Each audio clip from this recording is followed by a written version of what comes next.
नवरात्रि अनुष्ठान का 8वां दिन, 8वीं और अंतिम संध्या है। हम लोग चर्चा कर रहे हैं गोस्वामी तुलसीदास जी के द्वारा दुष्टों की वंदना के औचित्य का। आज उसका समापन करेंगे। बालकांड के चौथे दोहे के बाद की चौपाई है।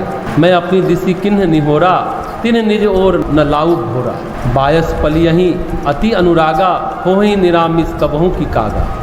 मैं अपनी ओर से विनती की है, परंतु वे अपनी ओर से कभी नहीं चुकेंगे।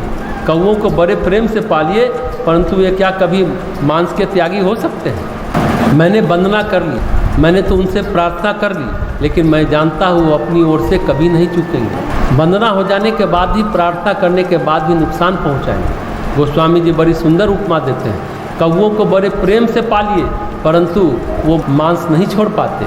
कौआ कभी शाकाहारी नहीं हो सकता, वो मांस से अपना चोंच मारेगा ही मारेगा, कीड़े मकोड़े खाएगा ही खाएगा। कौए को शाकाहारी कोई नहीं बना सकता।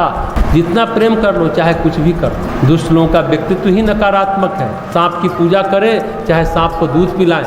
सांप अपने ढंग से फुफकारेगा, काटेगा जरूर। दुष्ट लोगों का अपना निजी व्यक्तित्व होता है, अपना एक भाव है, वो स्वभाव नहीं बदल सकते। वंदना करो, कुछ भी करो, मैं अपनी दिशि किन्ह निहोरा। मैंने तो बहुत हाथ पैर जोड़े, पैर परे, लेकिन वो अपनी ओर से कोई चूक नहीं होने देंगे। दुष्टों का व्यक्तित्व एक खास ढंग का, खास तरीके का बना होता है, खास एटीट्यूड होता है। वो चाहे कुछ भी करें, अपना स्वभाव नहीं छोड़ सकते। उनकी प्रकृति में ही विकृति है। फिर भी नमन करना चाहिए। हो सकता है कम नुकसान करेंगे, नुकसान तो करेंगे, फायदा तो कर ही नहीं सकते। राहु के लिए ज्योतिष शास्त्र में लिखा है, उसका प्रभाव अचानक और अचूक होता है। सब कुछ ठीक ठाक चल रहा है, अचानक गड़बड़ा गया, अचानक चोट लग गई। संसार में बहुत कम ही लोग होते हैं जिनका राहु अच्छा होता है, पूरी तरह से अच्छा नहीं होता। बाकी ग्रह पूरी तरह से अच्छे हो जाते हैं, राहु कुछ ना कुछ खोट कर ही देता है, कुछ नहीं तो ऑपरेशन करा ही देगा। दुष्ट ऐसे होते हैं, वे अच्छे भी रहेंगे तब भी गलत करेंगे, तुमसे प्रेम भी करेंगे तब भी गलत करेंगे। इसलिए कुसंग की वर्जना की गई है। कुसंग से सामाजिक, आर्थिक, शारीरिक और सबसे बड़ी बात है आध्यात्मिक नुकसान होता है। आप नकारात्मक भावों, विचारों, व्यक्तियों के साथ रहेंगे तो कुछ ना कुछ अंधेरा, कुछ ना कुछ गड़बड़ आपके व्यक्तित्व के अंदर प्रवेश करेगा ही करेगा। इसलिए दुष्टों से दूर रहने में ही भलाई है। कौआ को जितना खिलाएंगे पिलाएंगे, श्राद्ध कान खिलाएं, अपना पितर मान लें, चाहे कागा बाबा मान लें, कितनी भी पूजा कर लें, लेकिन कौआ शाकाहारी नहीं होगा, कुछ ना कुछ चोंच मारेगा ही। एक व्यक्ति थे, कौए को बुलाते थे, खिलाते थे, पिलाते थे, खाने पीने का सामान रखते थे, पर कौआ उनको चोंच मार कर उड़ जाता था। दुष्टता ऐसी वृत्ति है, ऐसा व्यक्तित्व है। इसको मनोविज्ञान में, साइकोलॉजी में, जैसा हमने पहले भी कहा, पर्सनैलिटी डिसऑर्डर। व्यक्तित्व ही दूषित है, कमजोरी स्वाभाविक है, प्रकृतिगत है, जन्मगत कमजोरी है उनकी। वो नकारात्मक रहेंगे, कुविचारों को लिए रहेंगे, नकारात्मक वातावरण पैदा करेंगे ही। चाहे आप कुछ भी कर लो, तब भी वो जीवन के प्रति सकारात्मक नहीं हो पाते। कोई परेशानी आपसे नहीं है, आपने कोई झगड़ा नहीं किया, लेकिन वो कुछ गड़बड़ करेंगे ही। भगवान महावीर का एक शिष्य था, मनखली गोसालक। पता नहीं वर्तमान महावीर उनको साथ क्यों रखते थे, जबकि वह कुछ ना कुछ गड़बड़ करता है, कहीं जाकर किसी से झगड़ा कराता, फिर उसको बोलता मैं तो आपकी परीक्षा लेने के लिए ऐसा किया था।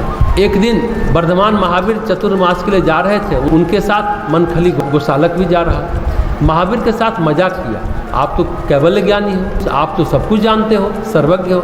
अच्छा ये बताइए, रास्ते में एक पौधा लगा हुआ है, ये पौधा रहेगा या मरेगा, जिएगा या समाप्त हो जाएगा? तो मनखली गोसालक से भगवान महावीर बोले, मनखली ये पौधा रहेगा।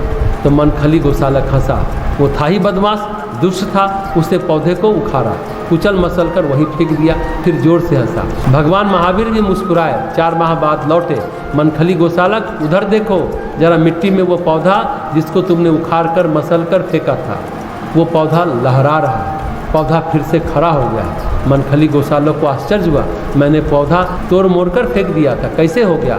महावीर बोले, मनखली, जब तुमने प्रश्न पूछा तो मैंने तुम्हारी तरफ देखा और सोचा ये प्रश्न कौन पूछ रहा है? ये प्रश्न मनखली गौशालक पूछ रहा है, दुष्ट व्यक्तित्व पूछ रहा है। मैंने पौधे से पूछा तुम्हारा क्या विचार है, मनखली गौशालक के प्रति तुम्हारा क्या रूप है? पौधे के अंदर जो आत्मा थी, जो जीवनी शक्ति थी, वो मुस्कुराई, बोली मैं इस दुष्ट मनखली गौशाला का सामना करने के लिए तैयार हूँ भगवान। पौधे ने मुझसे कहा, जैसे ही मैंने कहा पौधा जिएगा, मैं जानता था वैसे ही तुम इसे उखाड़ के तोड़ मरोड़ कर फेंकोगे, लेकिन उसके जड़ों में जीवटता थी और पौधा फिर जीवित हो गया।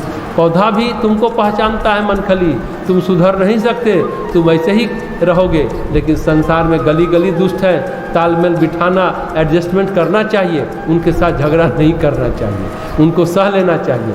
पौधे की तरह अपनी जीवनी शक्ति बढ़ानी चाहिए। पौधे ने मनखली का प्रतिकार नहीं किया, पौधे के अंदर जो दृढ़ता थी, जो जीवंतता थी, जीवनी शक्ति थी, उसने जड़ पकड़ ली और फिर खड़ा हो गया।